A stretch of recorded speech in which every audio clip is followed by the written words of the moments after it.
This is Charlotte Talks. I'm Mike Collins. Local school districts are struggling with their budgets. CMS, Union County, Gaston, and Cabarrus counties are all dealing with money issues. We talk about that later in the program and speak with Mecklenburg County State Senator Caleb Tedros about his time in the General Assembly. But first, yesterday, the year-old impasse over the state budget experienced a breakthrough. And here to tell us what he knows about the budget deal is North Carolina Newsroom reporter Adam Wagner. Adam, welcome back. Good to see you.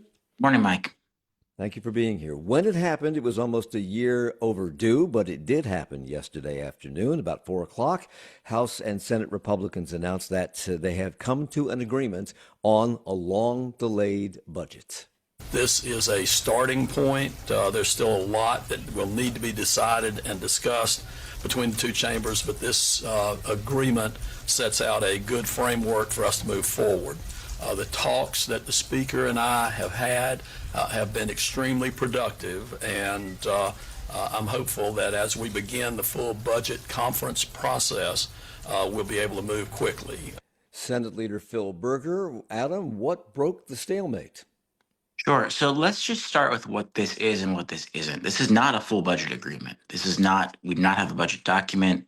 We don't even, frankly, have anything to really read yet. What this is an agreement on a bunch of the top line issues that we're keeping talks from progressing. So this is things like the income tax triggers that we've been talking about for feels like 18 months now. Those have been repealed. Instead, your state income tax is 3.99%. Under the terms of this deal, it'll go to 3.49% next year, 3.24% 3 years after that, 2.99% 3 years after that, and then there will be some triggers coming in. This is also importantly some raises for state employees and teachers. Most state employees would see 3%, teachers would see an average of 8%, state law enforcement would see between 10 and 20%, depending on their agencies. What this is not is retroactive pay for those employees for the time we have not had a budget. Instead, there are some bonuses.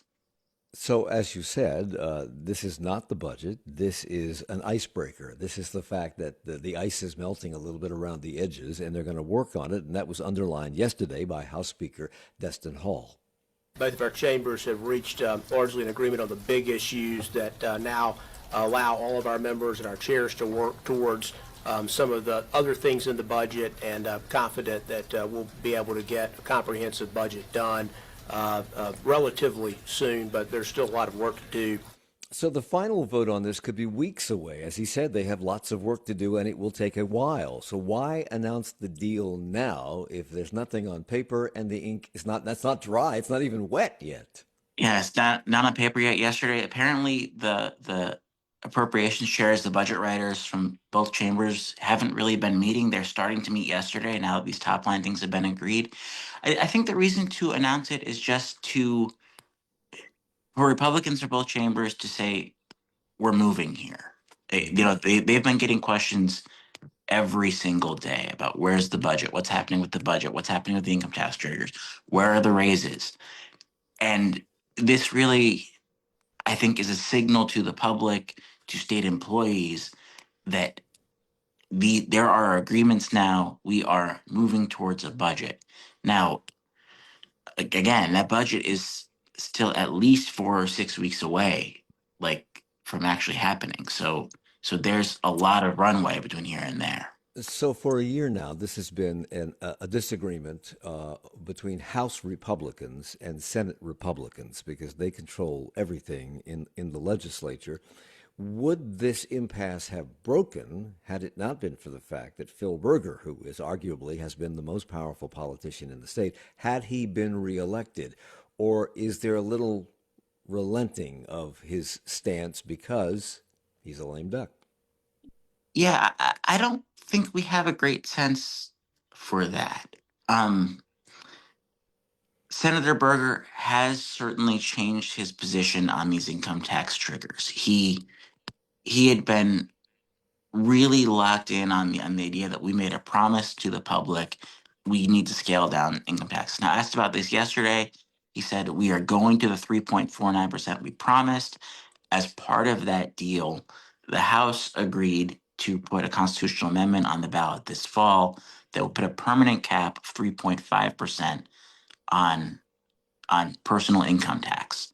So it would never be state personal income tax would never be higher than the level it's going to be starting next year. So it'd be lower than it is right now permanently. One of the sticking points has been over the personal income tax rate and how quickly it would fall. And you mentioned that they have agreed, or they have at least talked about triggers that would change the personal income tax rate from 3.99% to 3.49% in the next couple of years, with further reductions later on to 2.99%. What did they decide, if anything, about the corporate tax rate? Because they wanted to bring that to zero. So the corporate tax rate still remains on a glide path to zero. That is not changing at all under this agreement. And House Minority Leader Robert Reeves got asked about that yesterday. He was pretty critical of that, arguing that if you're trying to get more revenue for the state, a lot of the corporate income tax money, when you cut that money goes out of state. So if you're going to start, maybe that dial should have been turned too, was his argument.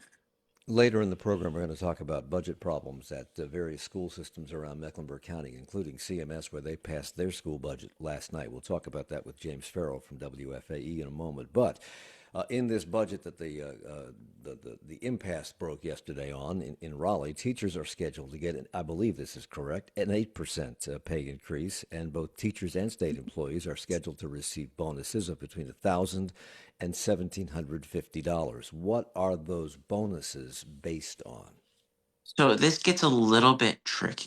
For state employees, if you earn less than $65,000, it's a $1,750 bonus. If you earn more than that, it's a $1,000 bonus. Teachers are totally separate. If you're a teacher with more than 16 years of experience, you get $1,000. If you get less than 16 years of experience, it'd be a $500 bonus. What we haven't seen yet is a teacher pay schedule. Teacher pay that's kind of complicated. The way I read those bonuses, again, not having seen a schedule, is that the teacher pay increases will likely be more significant earlier in careers. That would explain why their bonus is lower than teachers that are receiving bonus. Yeah. And that's been a complaint by teachers, that they're not being compensated for experience or higher education, that the brunt of these teacher pay raises are going to inexperienced newcomers. Is that simply because we want to attract people to the profession? What about retaining them? Sure. I'm not sure on that. Okay. All right. Education is not my specialty. And teachers have been waiting for these raises for a while now, as have state employees. Will they be, you may have already said this, I didn't hear it. Will they be retroactive? Yeah, they will not be. So Wow. that's where these bonuses, that Hall and Berger saying that's where the bonuses come in. The bonuses are meant to kind of make up for they're not being retroactive. I haven't seen a great analysis anywhere of like, how do those compare? They are arguing that in some cases, these bonuses will be more money in people's pockets than an actual retroactive raise. That might be true for the people making less than $65,000. I'm not so sure that's going to be true elsewhere.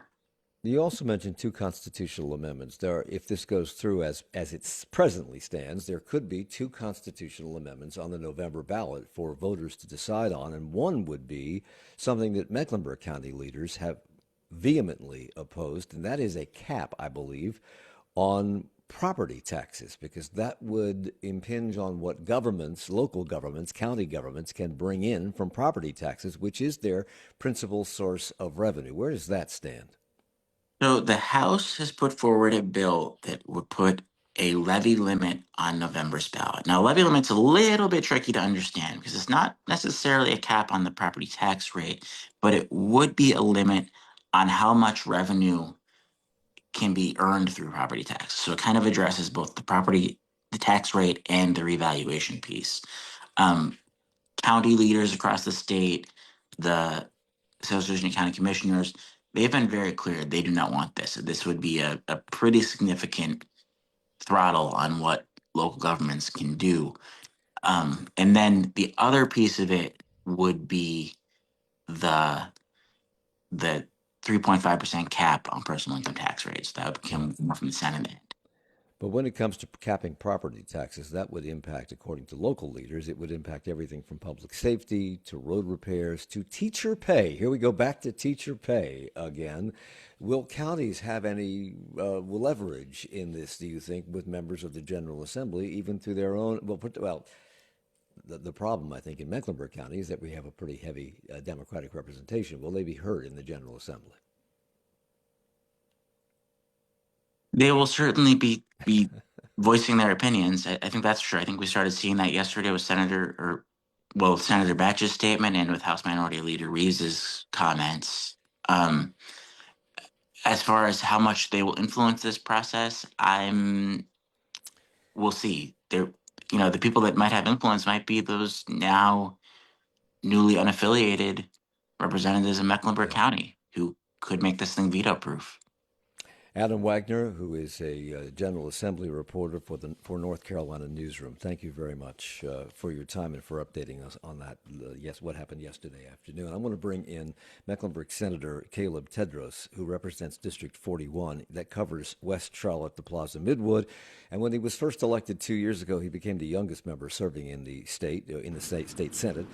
During his time in that body, he's introduced several pieces of legislation, including one to decriminalize marijuana, another to help school athletic coaches recognize and respond to student mental health needs. We're going to talk about all of that and more, but I want to start, Senator, with the passage or the promise of the passage of the budget yesterday. From your point of view, what broke the impasse?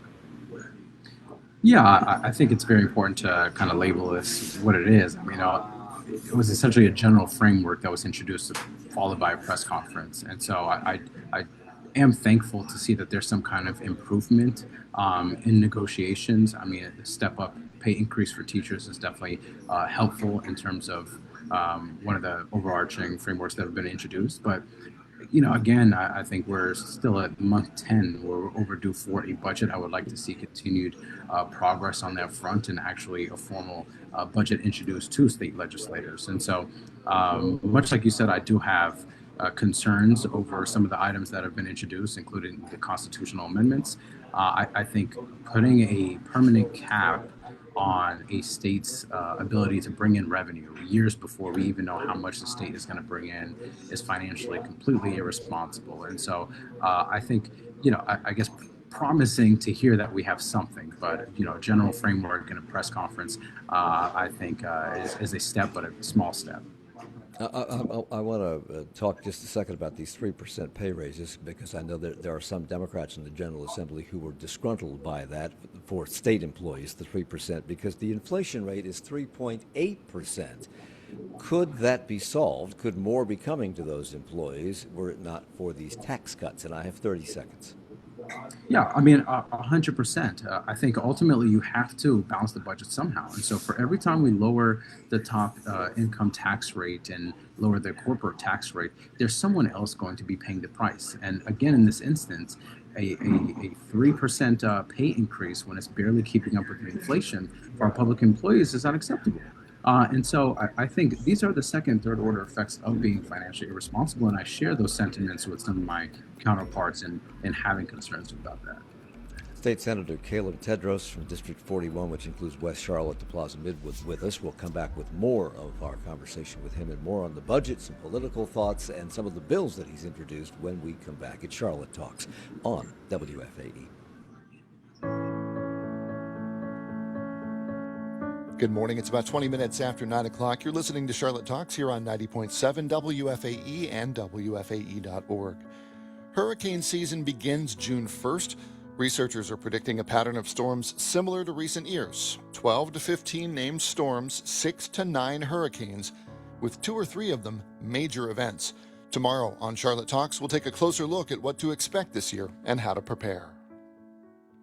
Listen for WFAE's Bizworthy, a weekly roundup of Charlotte area business news. I think it also bodes well for the office market in Charlotte. We've seen some signs that is maybe coming back to life a little bit. Catch Bizworthy Thursdays at 6:45 and 8:45 on Morning Edition on 90.7 WFAE and WFAE.org. Support for Bizworthy comes from the Law Office of Robertson and Associates and Central Piedmont Community College. Wake up to local news that connects you to Charlotte. Our Frequency newsletter delivers the stories that matter most in your neighborhood, from city council meetings to the environmental changes shaping our city. Subscribe to our daily newsletter and stay one step ahead. Start your day informed and engaged. Whether you're new to the Charlotte area or a longtime local, we'll keep you in the know about what matters most. Subscribe to the Frequency newsletter at wfae.org/newsletters.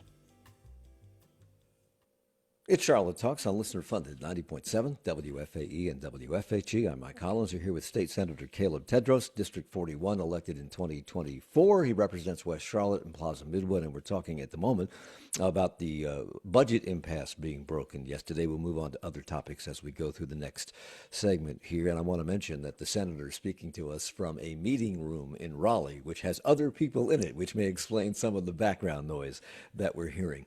The impasse over the budget has been between, as I said in the last segment, between House Republicans and Senate Republicans, and they have now come to this, I guess, meeting of the minds. At least they're willing to work on something going forward. Democrats are in the minority. Were you included in these discussions? Will you be included in these discussions, or will it be presented to you as a fait accompli?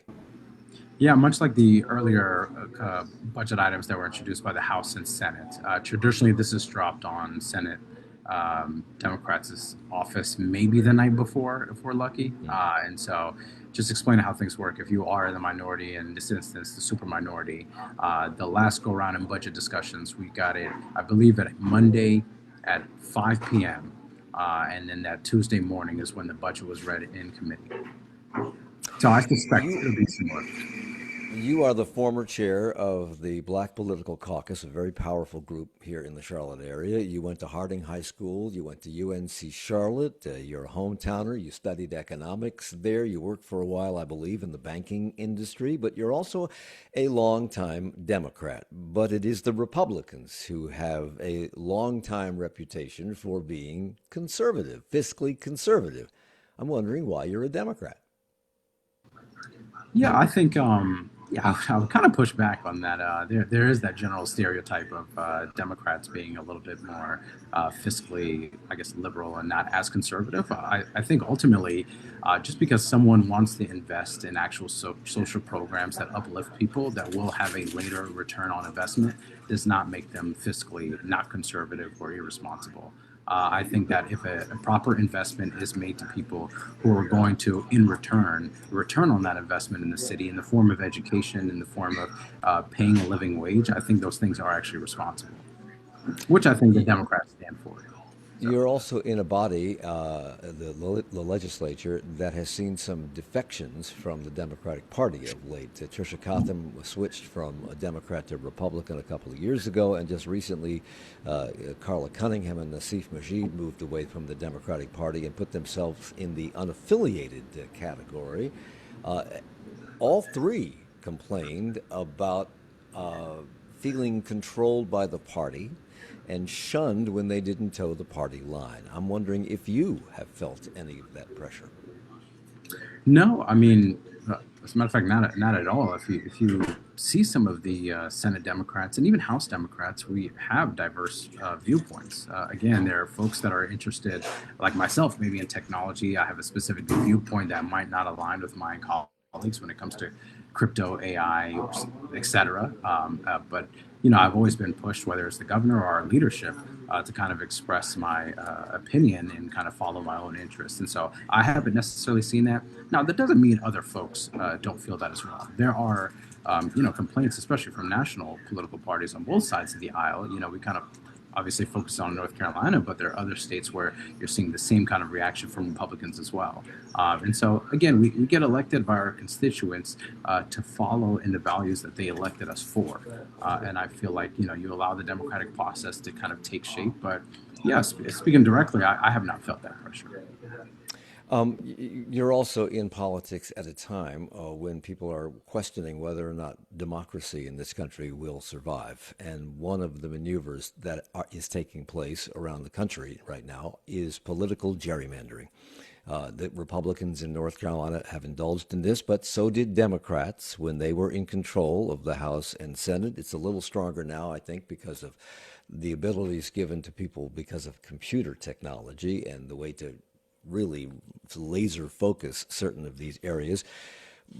But political gerrymandering also intersects with racial gerrymandering. You can't really divide the two in some cases. What are your thoughts on what we should do about gerrymandering? Because that and Citizens United and other aspects that have come along in the last 10 or 15 years have really reduced the one person, one vote concept. Yeah, 100%. I think at no point should figuring out what political lines be chosen by a politician. I think the incentives don't even make sense. I think you've seen a lot of times and again, on both sides of the aisle that the very people that are most interested in getting back to their seats, they should not have the power to essentially elect who their actual voters are. And again, is there any political power to change that, to go to some kind of nonpartisan commission that draws the districts here or anywhere else in the country? Yeah, I mean, you've seen a lot of. I mean, California right now is through a referendum. They undid their sort of bipartisan or nonpartisan maps, and so there are a lot of places in the United States that have pursued this, and it's very popular amongst voters as well. And I think in North Carolina, again, this is ground zero for racial gerrymandering. People have said that Democrats do this as well. Listen, I was in middle school the last time Democrats were in control doing this, so I can't really answer to the generation before me. But again, now speaking objectively, it doesn't make sense for politicians to draw their own maps. Given the rising cost of everything and the growing unpopularity of the current administration, Democrats did seem for a while to be poised to take control of the Congress, but because of these redistricting efforts around the country, that may be dimming a little bit. You have written some very thoughtful pieces about this on your Substack. What must listeners, voters understand about the Democratic Party and their approach to governing if you hope to gain any traction at the national or the state level? Yeah, I think if you follow along the pattern, whether it's at the national or even at the state level, there's been a huge divergence amongst political parties in our attempt to bring people into the process versus excluding them. Time after time, we see studies that suggest that we do not see any kind of voter fraud. In a country where you have 2030 and Charlotte's much worse in terms of political participation, we should be doing even more to include that people are able to vote. Like, you should be involved in the civic process in the United States. And we as leaders have an opportunity to actually enhance your ability to vote. We want more folks to vote, more folks for their voices to be heard. And so I find it I find it logical that a party's popularity that's declining goes out of their way in order to ensure that folks are not voting. And so it makes sense from that perspective. But again, the more people that vote, the better. So we are beholden to our constituents and our voters, and we have to have values that reflect them. You don't suggest that my voters don't think as me, therefore let me cut them out of my district, which is what you've seen from the opposing party. Let's talk about you and some of the things that you've been involved in your time in the legislature. There have been several attempts over time to change the laws surrounding marijuana in this state. There have been several decriminalization bills filed over the years. I think Representative Kelly Alexander, who was on this program many times talking about this, first did this in 2009. None of the bills proposed by him or others have received full votes. There have been repeated attempts to consider medical cannabis bills. None have passed both chambers. Recently, Senate Bill 1027 proposed two constitutional amendments, one to legalize personal use of cannabis, one to legalize medical cannabis. It was filed, but as I understand it, there's been no movement on that. And you helped sponsor Senate Bill 1072, which proposes putting decriminalization and medical use questions directly on the ballot to bypass legislative gridlock. First, the gridlock. There's a reason for that. So if there's a reason for that that prevents the legislature from taking action on any of these bills, why would they take action on a bill to allow the voters to decide? Yeah, I mean, fundamentally, this becomes a conversation about letting your voice be heard versus actual cannabis. Mike, we started this segment with the fact that this General Assembly finally has talking points for a budget 10 months after it was due. The General Assembly has been incapable of being kind of thoughtful in providing any kind of legislation around cannabis. I mean, this has been a topic in the nation and within the state for the past 20, 30 years now, and appropriate or responsible guardrails have not been introduced. And so our bill simply takes the general choice out of the hands of our politicians and puts it into the voters. There is a general gap between what a politician in North Carolina believes in cannabis and what their voters do.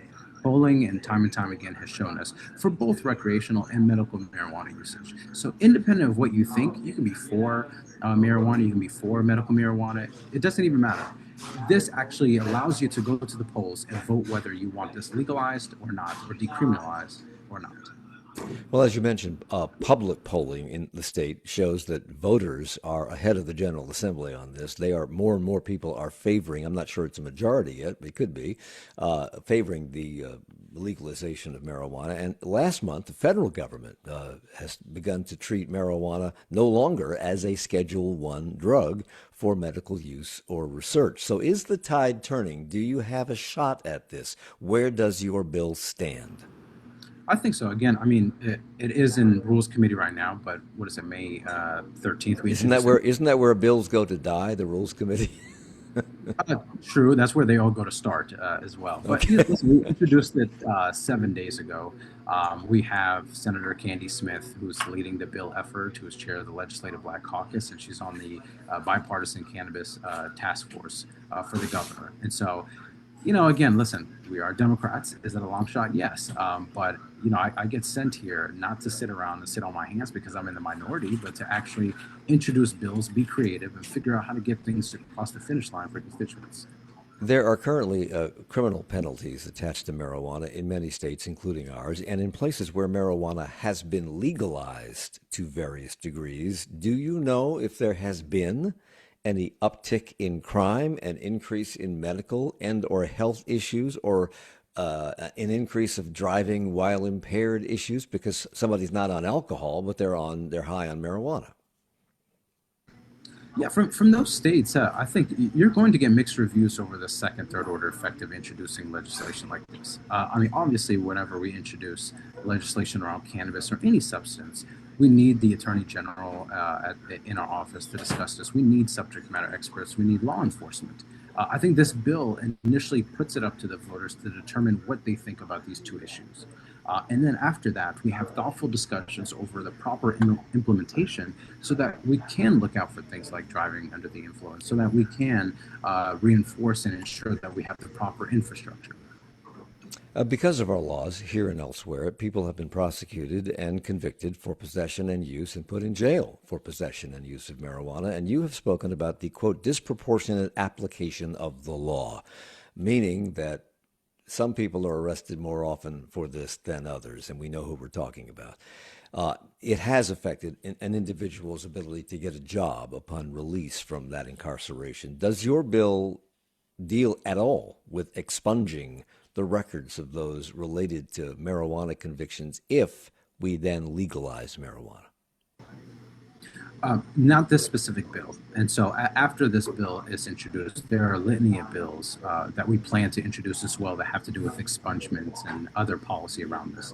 This simply puts it up to the voters whether they think that we should decriminalize medical marijuana or decriminalize recreational use of marijuana. So to your point, yeah, there are many things that we need to go after this bill is passed and after the voters make their voices heard, with expungement being at the top of the list. When it comes to the medical use of marijuana, you've pointed that for treatment purposes, quote, we use opiates a lot. Opiates, you say, are extremely dangerous on so many different levels. To get people off of opiates, cannabis has proven to be a pathway to help people move away. Those are your words. Is that a point of view that is clearly understood by your fellow legislators? Yeah, there are many folks, including both sides of the aisle, that understand that as well. And most importantly, I think subject matter experts and physicians and researchers have made this point. And so we should be logical and reason through these things. And so if we suggest that a specific drug should not be used, we need to go back to the research and really determine what it says. And over the last half century, this state has loosened its alcohol laws. This used to be a brown bag city years ago, and when they dropped those laws, the restaurant industry blossomed. Alcohol, like marijuana, is a drug. Is there a difference in your mind between the two?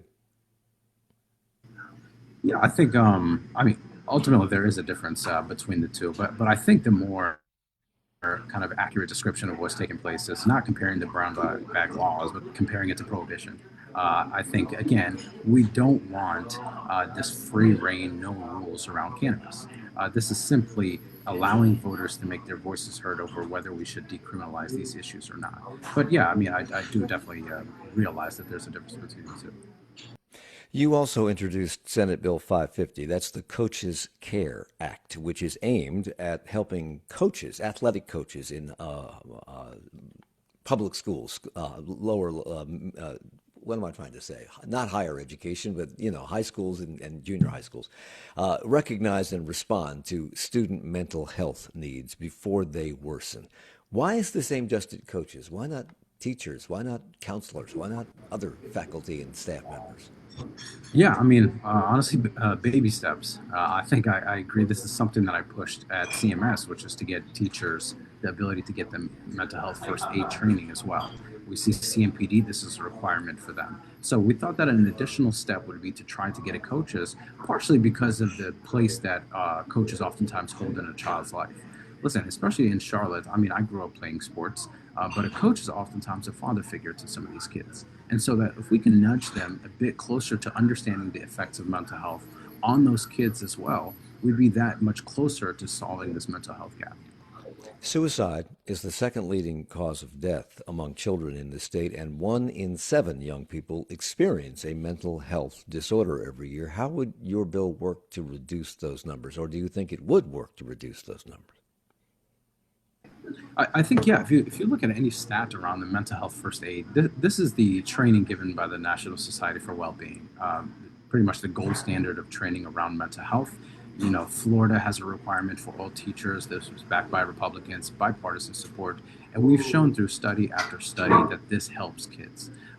This helps in terms of identifying those things. And just logically, we have a physical first aid kit in pretty much every room to ensure that a kid's life is not endangered. And so we need that same toolkit for kids' mental health as well. And this is all that it simply does.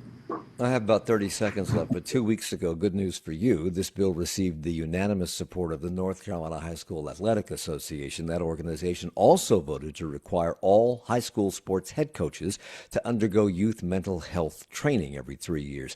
Could that endorsement help move the needle and help move your bill through the General Assembly?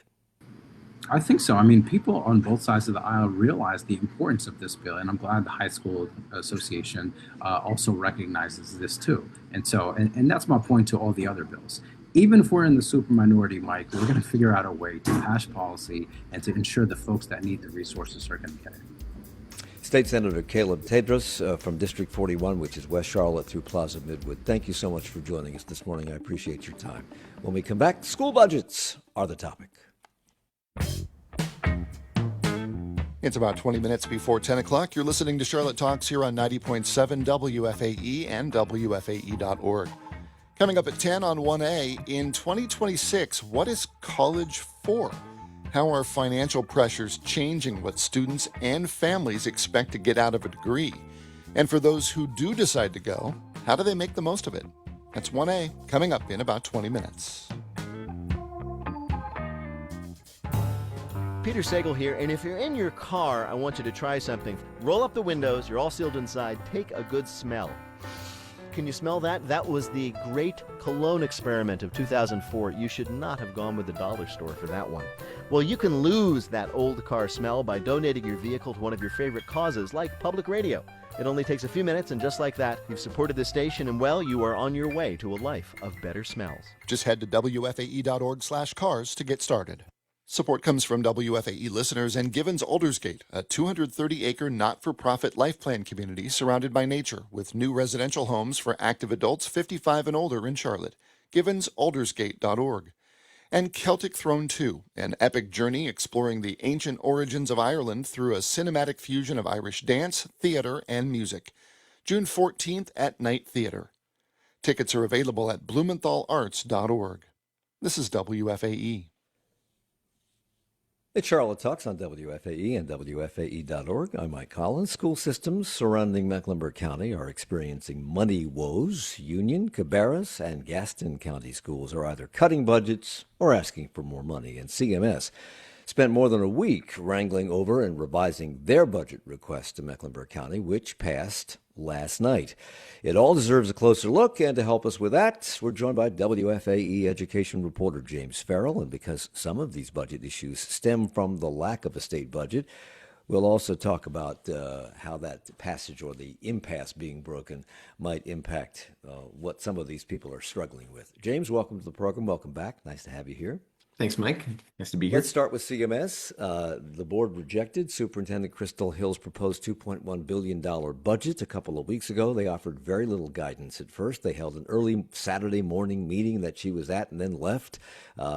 Again, very little information about what was worked on emerged, at least to me, emerged from that meeting. But yesterday was, I think, the deadline for the presentation of a new budget. It was presented, and the board said yes. What's different about the budget that passed last night from the one Crystal Hill presented several weeks ago? Yeah, so in the grand scheme of things, the differences here are more like minor tweaks that kind of hit on what had kind of become sticking points in the conversations we've heard over the last week or so, where we've been having these at times kind of tense special hearings that they've been trying to hammer out the details here. So the overall numbers here are the same as what Dr. Hill initially proposed. It's a $2.1 billion spending plan. The teacher supplement increase is an average 5% increase request to Mecklenburg County. So all those kind of like headline numbers are the same.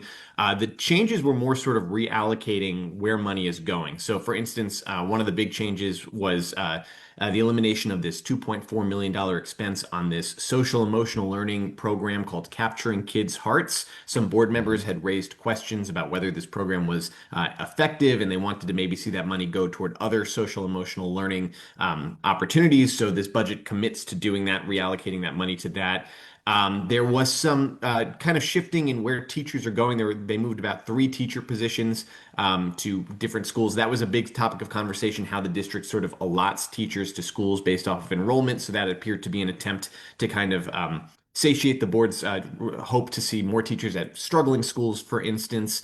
Really, outside of that, there wasn't like a lot of major changes here. They changed their assumption in what they assume the state is going to give teachers, obviously with all the conversation. And yesterday with the proposal of an 8% raise for teachers, initially Dr. Hill had proposed a 3% raise.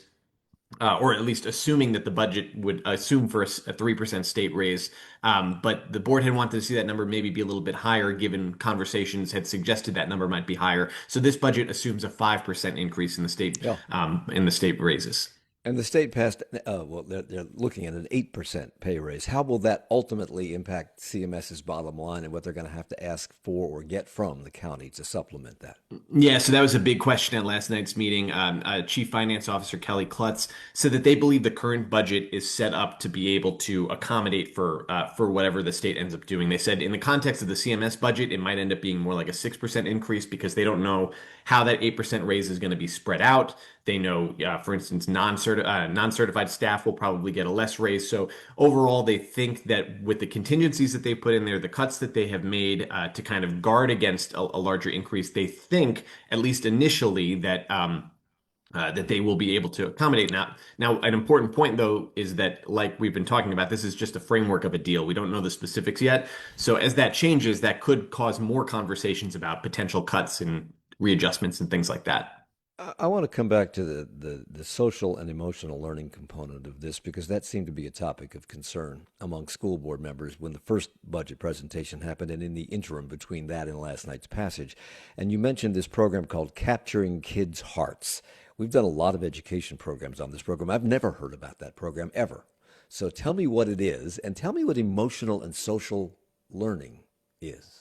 Yeah, so capturing kids' hearts, to the best of my understanding, is a district-wide framework, they call it. It provides things like professional development for teachers, and it aims to try to give teachers strategies to improve school culture, improve morale, things like that for students.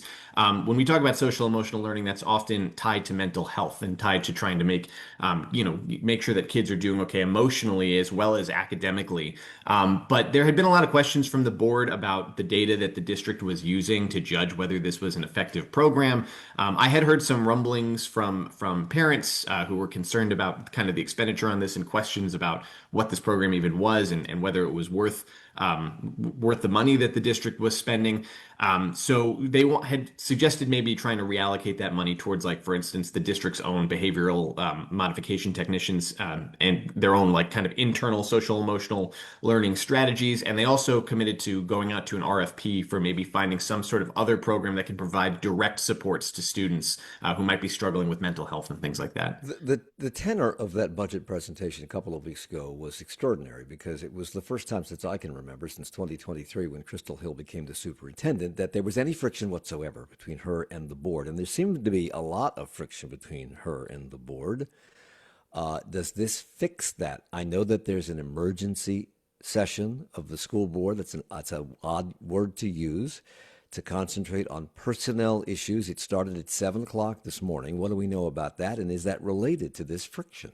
Yeah, we don't know anything for sure, but obviously the timing is interesting. There were a couple of other closed sessions that happened over the last week as they've been going through this budget process.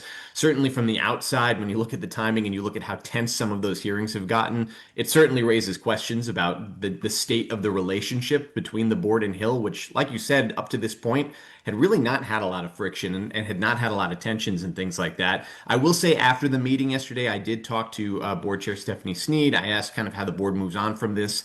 And she had kind of just said, we just have to move on to the next thing. We're a school district. We have a lot of things to do.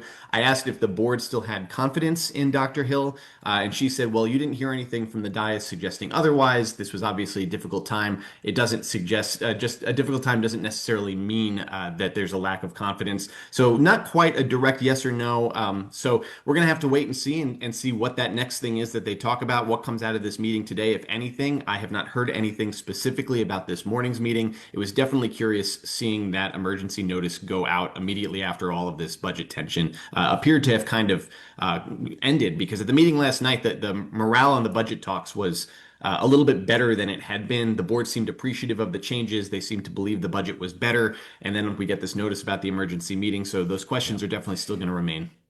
Is it possible that some of this friction could be resulting from the uncertainty that was swirling around the lack of a state budget, and that perhaps that's going to dissipate now because we know pretty much what the outlines of the budget and the money coming in from the state is going to be?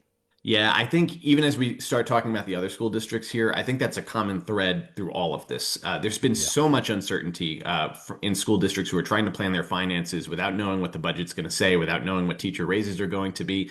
And I think that has undoubtedly caused tensions for school boards as they're trying to figure this out, tensions between school boards and their local counties. So absolutely, I think that has played a role. Whether or not it will dissipate now, I don't know. I mean, things seem to get almost kind of personal toward the end of these. There was, kind of some accusations that maybe staff was talking down to the board. And that's a whole other question still. So let's move on to Union County Public Schools, which last September became the highest performing school district in the state. And yet they are grappling with a projected $10 million shortfall in state funding. It's not tied to the lack of a budget, but it's also tied, maybe it's partly tied to that, but it's also tied to declining enrollment. And CMS is facing declining enrollment. Is that because of demographics, or is that because of the opportunity scholarships siphoning students out of public schools? That's definitely a debate right now. At least from CMS's perspective, they've pointed to demographic studies that have suggested that this has to do with birth rates. They have projections that show that this had always been kind of foreseen, this idea that there would be a dip in enrollment before later growth. Certainly looking at vouchers, looking at the growth of charter schools, which have seen increases in enrollment, is going to continue to raise questions about what's actually causing these enrollment declines. For Union County, I'm not as confident as to the reasons for those declines, but what I can say is that I know almost every district in the state is struggling with declining enrollment, which is just adding to these tensions. So Union County is reacting to the shortfall in one way by overhauling its school media program. They're talking about eliminating, or maybe they have eliminated 11 positions, and they're moving away from having a dedicated media coordinator at every school. Are these people the individuals we used to refer to as librarians? And if so, what will the impact of that be? Yes, this is basically the same as librarians. They have a lot more hats now with all the different kind of media that a librarian might contain. There's been a lot of concern about this on social media from parents who are worried about what it's going to mean to not have sort of a dedicated media coordinator at every school. The new model is going to create kind of these media coordinators will serve like clusters of schools. But there's concern, especially as we talk about literacy scores and wanting kids to read and getting them excited about reading and not having sort of that regular face in the school building. What's that going to do for that process? But, obviously this is something that UCPS feels is necessary to do as they're trying to accommodate this decline in state funding. What else are they cutting? I have not seen anything else explicitly said in their statement about the media coordinators. They did mention that they have been reallocating things. It's worth noting that they're also not saying these are not layoffs per se. They've collapsed these positions. They've offered them the opportunity to apply to different roles. At least 5 of the positions were either vacant or soon to be vacant. So I think it's more sort of a lot of that kind of moving people around, reallocating people to different positions throughout the district in order to kind of collapse some vacant positions and save money that way. At the same time, Union County School Board approved a $174 million budget for the next year, roughly $14 million more than last year. And that includes 5% increases for pay for teachers and other employees. But they say these salary projections are estimates. Are they dependent on what ultimately happens in Raleigh? Yes, and I think part of it too is also the local supplement. That's going to depend on what Union County commissioners say as well. So, as the case with all school districts, they're kind of dependent on other entities for almost all of their funding. So, Gaston County schools have been having money issues for a little bit now, a couple of months now. We've been talking about it. And recently, Gaston County commissioners asked to see alternative budget options that would allow them to provide more money to Gaston County schools. This is in the face of a decision by Gaston County Schools to present a budget request to the commission that was smaller than previous versions. What can you tell us about that? yeah, so this was done. Superintendent Morgan Houchard had basically said that he wanted to present a budget that was realistic. And as you mentioned, Gaston County has had a lot of money problems recently. We know that they had to ask for an emergency influx of $10 million from the county because they had a mid-year shortfall that was caused by some budgeting issues, by the decline of low wealth supplements that they typically get from the state. So with all of that in mind, I think that was why they chose to decline, to reduce what their ask was.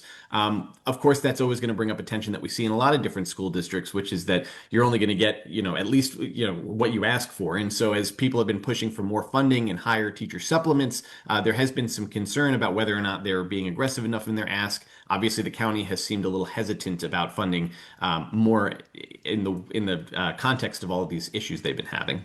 And at a recent county commission meeting in Gaston County, there was some finger pointing from teachers and parents, pointing those fingers at the county commission. One parent told them this is not a money problem, this is a priority problem. And a teacher added, this commission decides how much money our property taxes go to, how much of our property taxes go to our schools. Other counties have chosen to invest more. We do not. It looks like the commissioners either want to find a way to give more to the schools, or they received the message sent by those attending that meeting. Which is it? Yeah, well, I know one of the things they've been exploring is this potential sales tax increase that could go towards schools. I just think that this highlights sort of the tension that happens a lot in these budget discussions that pit sort of the school board against the county, and both of them also kind of under the weight of the state and the fact that the state, is arguably not paying teachers enough and not funding schools enough. It often creates these sort of finger pointing kind of exercises where they're both looking at each other to fix the problem and don't have as much say in what's going on in Raleigh to fix the problem as well. So I think these tensions just kind of emerge to the surface as that's happening. I don't want to run out of time before we talk about Cabarrus County, because schools there say they need more money, but Cabarrus County commissioners have said they can't afford it, and they have retorted that the school system should have planned better for their budget. Okay, it sounds tense to me. What have school officials said about why they need more money? Yeah, one of the interesting things about this, I think, is that the county did not even allow the schools to present their budget to them at their recent meeting about this. They said basically that they saw that the money was not that the percentage increase was not what they had been looking for, so they didn't even hear it. And one of the things school officials have said effectively is that if they had the opportunity to kind of explain why they had to do this, what their increased costs were, what their budget challenges were, they think they would have been able to add some more context. So that's definitely, been a tense conversation. I know there's also been some talk in Cabarrus County that I think is adding some tensions to this about bathroom policy for transgender students. That's been a really heated debate in Cabarrus County right now. And I think that just highlights the way that a lot of these kind of local issues are butting up against these budgetary challenges and creating these really tense environments between schools and their counties.